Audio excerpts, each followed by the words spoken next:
Ele é um livro que ele é ruim, mas ele sabe que ele é ruim, ele foi escrito com o propósito de ser ruim.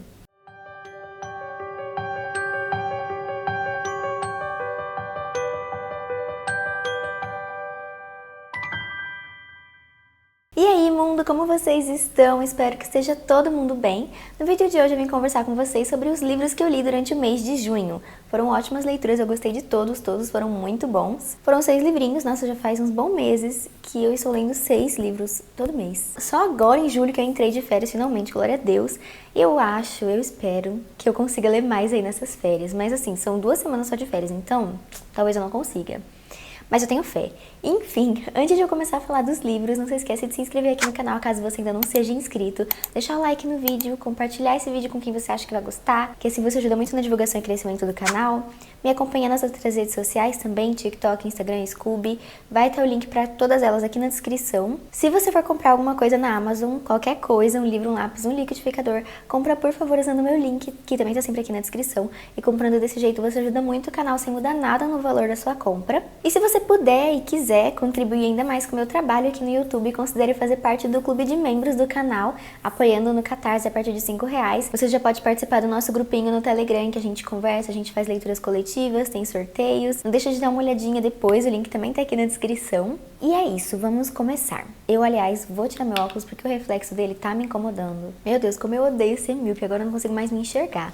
Enfim, a primeira leitura que eu fiz em junho foi O Alto da Compadecida, do Ariano Suassuna. É um livro escrito em formato de peça, né? Ele é uma peça para o teatro, então, tipo assim, tem o nome dos personagens e as falas, e aí tem uma descrição de cenário. E foi ele que inspirou o filme, né? O Alto da Compadecida, que é super famoso, um filme nacional que é incrível. É uma história que se passa no sertão brasileiro, né? E a gente acompanha 2 amigos, o João Grilo e o Chicó. O João é super esperto, super astuto, e o Chicó, ele é bem mentiroso, ele gosta de contar várias fiques. É super engraçado, assim, histórias que ninguém acredita, que nem tem como ser real. E aí ele só fala, não sei, só sei que foi assim. E os dois são muito, muito pobres, e eles, tipo assim, entram em várias confusões, várias aventuras pra tentar se dar bem na vida. E aí que na história a gente vai acompanhando, né, as peripécias desses dois. É um livro que é totalmente inspirado em tradições nordestinas, em cordéis, histórias folclóricas. Tem muito aspecto, assim, da cultura popular no geral.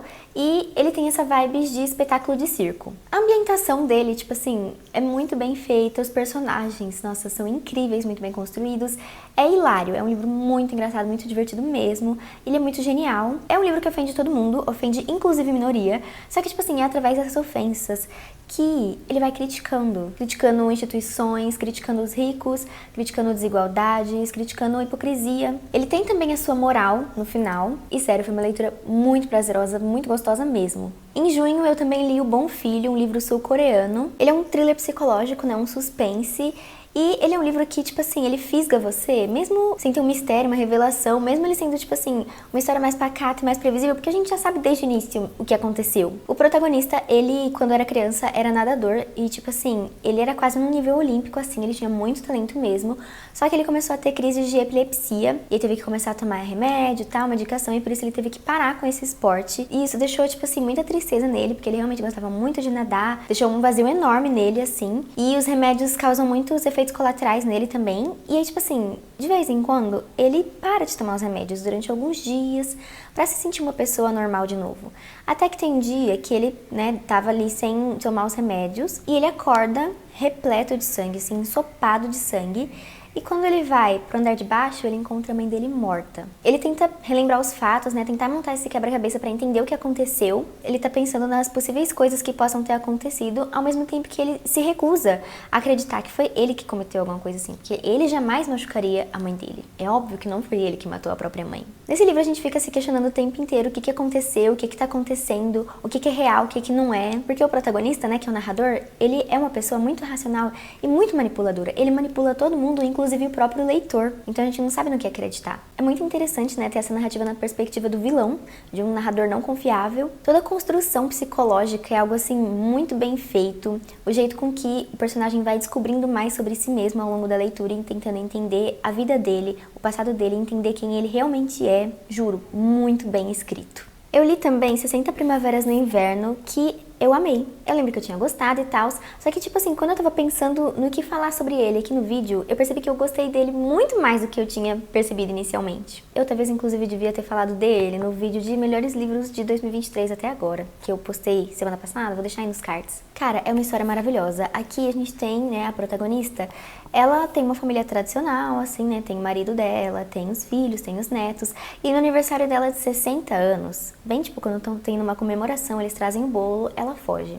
Ela abandona a família, ela abandona tudo, ela bota umas malas, assim, umas roupas na Kombi e foge. Ela vai em busca de viver uma vida livre e feliz. Ela tá vivendo uma vida que ela não quer viver. Ela tá sendo uma pessoa que ela não quer ser. Ela tava ali se sentindo presa dentro da própria família, da própria casa, da própria rotina. Até que no aniversário dela tem esse estalo assim, e num ato de coragem ela decide tomar essa decisão, sabe? Fazer essa mudança muito drástica na vida dela. Ela começa a conhecer pessoas novas, a descobrir novos jeitos de viver e a ser uma pessoa mais feliz. Só que toda hora tem a família dela perseguindo ela, né? Ela tá recebendo ligação do marido, dos filhos. Os filhos dela são pessoas assim, muito chatas, de verdade verdadeira, que adulto insuportáveis. E tipo assim, eles a julgam ser muito egoísta, ela é muito incompreendida pela própria família. Eles não compreendem, né, essa vontade dela de querer fugir e ser livre. E é só quando ela faz isso que ela entende muito mais coisas sobre ela mesma, sabe? É uma história de autodescoberta, de ser quem você é, de vida, de velhice. Mostra que a conformidade, ela cobra um preço muito alto, né, no nosso prazer, na nossa vontade de viver. E que nunca é tarde pra você tentar recomeçar, tentar fazer algo diferente, porque se não agora, então quando? O ponto negativo dessa história pra mim é que acontecem muitas coisas em poucas páginas. É uma história rápida, muito rápida. Então acaba sendo super apressado, sabe? Não é tão bem desenvolvido. E pra mim é uma história que tem muito, muito potencial pra ter sido feita de um jeito tão simples e curto. Eu acho que devia ser muito maior, sabe? Mas mesmo assim, eu amei, assim, é muito comovente, muito sensível, muito boa de verdade. Em junho, a nossa leitura coletiva, né, que todo mês a gente lê um livro juntos. Agora em julho, nós estamos lendo O Fantasma da Ópera. A gente sorteia um tema aleatório e aí faz uma enquete para decidir qual é o livro e tal. A gente ainda não decidiu qual que vai ser o de agosto, mas em julho está sendo O Fantasma da Ópera. E em junho, a gente leu O Exorcismo da Minha Melhor Amiga. É uma história que se passa nos anos 80, então inclusive tem várias referências, tem uma ambientação muito legal sobre o poder da amizade. Sobre lealdade, fidelidade, né, que a gente conhece duas melhores amigas, a gente conhece, né, grande parte da vida dessas amigas, o que fez elas se tornarem melhores amigas. É realmente uma amizade bem bonita, essa amizade foi retratada muito bem, mas o principal acontece quando elas são adolescentes, elas foram nadar em um lago, e aí uma delas desaparece. E aí, tipo assim, a melhor amiga e as outras amigas ficam procurando a madrugada inteira, procurando essa menina que desapareceu, e aí quando ela volta, quando elas encontram essa menina, ela tá esquisita. Ela tá mudada, ela tá se comportando de um jeito estranho, falando coisas estranhas, sendo meio porca, sendo meio rude. Enfim, coisas estranhas, muito estranhas começam a acontecer.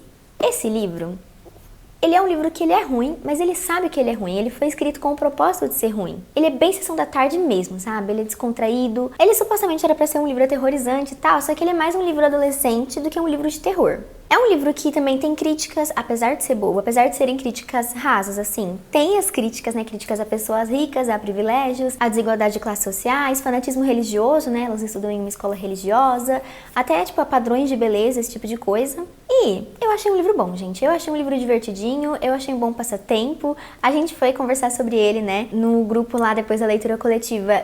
E basicamente ninguém gostou. Ele foi tipo a pior leitura para algumas pessoas, a pior leitura do ano. Mas como eu falei, eu não achei um livro ruim. Eu era a única que tava lá defendendo, coitado. Ele foi feito para ser um livro passatempo e ele é um livro passatempo. Então assim, eu tava com um certo receio do final dele, né, da resolução do problema. Eu tava pensando que ia ser uma coisa idiota, e acabou que foi sim uma coisa idiota. Foi bem tosco, mas assim, não tinha muito o que fazer. Só que o epílogo, falando de amizade, sabe? Como às vezes as pessoas se separam por circunstâncias da vida, só que elas continuam sendo extremamente unidas. É muito bom o epílogo.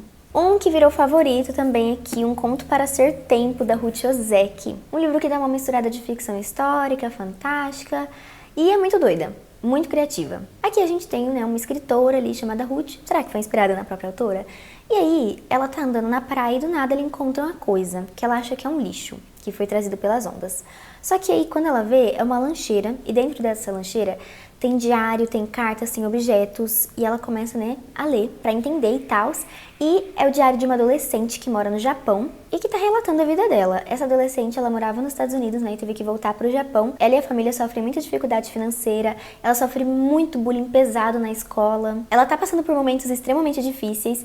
E, tipo assim, as coisas começam a melhorar quando ela conhece a bisavó dela, que é uma velhinha, bem velhinha, que é zen budista e ativista, é uma mulher com muita sabedoria, muito conhecimento. E essa adolescente decide, né, nesse diário, escrever a história da bisavó dela. Então o livro vai intercalando, né, entre esse diário da adolescente com a vida da Ruth, né, que tá lendo o diário e tá tentando saber mais sobre essa adolescente, tentando caçar ela no Google. Até porque, se esses objetos vieram pelas ondas, do Japão até onde a protagonista Ruth mora, né, que é no Canadá, só pode ter sido com ondas de tsunami.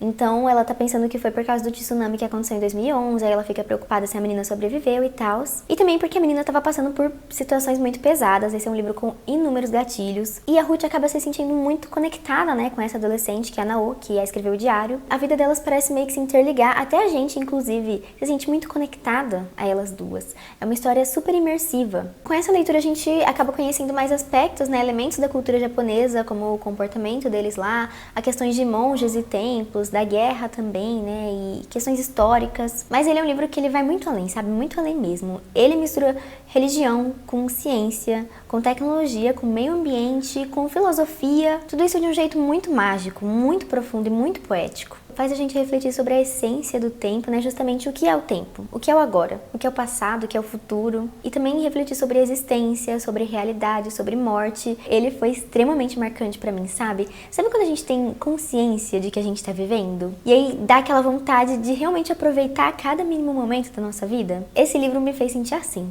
Por último, eu li Minha Experiência Lésbica com a Solidão, que é um mangá. Ele é um livro autobiográfico, né? É um livro de não ficção, continuando aí a minha caminhada de ler um livro de não ficção por mês, que não foi intencional, só foi acontecendo. A autora vai relatar aqui, né, um período de 10 anos da vida dela, desde quando ela saiu da escola até ela publicar esse mangá aos 28 anos. Porque no momento em que ela saiu da escola, ela sentiu um vazio, assim, ela, sabe, não se sentia mais pertencente a nenhum lugar, não tinha mais nenhum lugar que era pra ela. Ela se sentia perdida, ela só ficava fazendo uns bicos, mas ao mesmo tempo ela se sentia totalmente indisposta e incapaz e com vontade de morrer. Até que chegou um ponto de virada, assim, e ela decidiu que ela ia ter relações sexuais com uma garota de programa. Eu achei que era uma metáfora. Juro pra vocês, eu achei que era sobre a relação dela com a solidão. Sobre ela ser lésbica e ela tá sozinha. E não sobre ela realmente, sabe? Mas assim, claro que o livro não é só sobre isso. Isso foi tipo um momento que deu um estalo, que fez ela retomar as rédeas da situação, da vida dela. E isso incentivou ela, tipo, a tentar melhorar, a tentar se entender e a publicar, né, este mangá, que foi um grande passo, uma grande mudança, né, na vida dela. Ela sempre foi uma pessoa, assim, com muitos transtornos, né? Então, desde que ela saiu da escola, todo esse período foi bem conturbado. Ela tinha crise de ansiedade, de depressão, tinha anorexia, tinha transtorno alimentar. Além de ela ter sempre tipo uma grande dificuldade de socializar e de conseguir expressar seus sentimentos, ao mesmo tempo que ela sempre tenta se mostrar melhor e tentar agradar as pessoas, assim. Esse livro é outro também que tem vários gatilhos fortes mesmo, e ela descreve muito bem os sentimentos, sabe? O jeito dela de explicar o que ela estava sentindo em cada momento é bem tocante. Algumas coisas que ela relata bate até na gente. É uma questão assim, de até a gente precisar procurar psicólogo e não só ela. Isso foi só um ponto que me incomodou um pouco, né? Porque não foca muito nela tentando buscar ajuda, nela tentando fazer terapia. Ela comenta de vez em quando, sim, dela ter tomado os remédios, dela ter passado no médico. Só que não é uma coisa que ela realmente enxerga, tipo assim, pra eu me curar, eu preciso acompanhar na terapia. Não sei se ela estava fazendo, mas não chegou a comentar aqui no mangá, ou se ela realmente não estava fazendo, mas é uma coisa que parece ter ficado meio de lado aí. E outra questão é que tem umas coisas bem estranhas nos sentimentos dela, assim, em relação a outras pessoas, que eu achei meio esquisitinho. Só que, sei lá, cada pessoa é uma pessoa. Pra mim foi meio nojentinho. Eu fiquei me sentindo meio estranha depois de ter lido aquilo. Inclusive, ela foi realmente uma pessoa muito corajosa de botar pra fora, de escrever, né? Tipo assim, ela contando coisas íntimas, assim, da relação dela com a família, da relação dela que ela teve, né, nesse dia da garota de programa lésbica. Eu, assim, só contaria esse tipo de coisa pros meus melhores amigos e pros meus apoiadores. Mas publicar um mangá pro mundo inteiro ler, jamais faria isso, jamais cometeria essa loucura.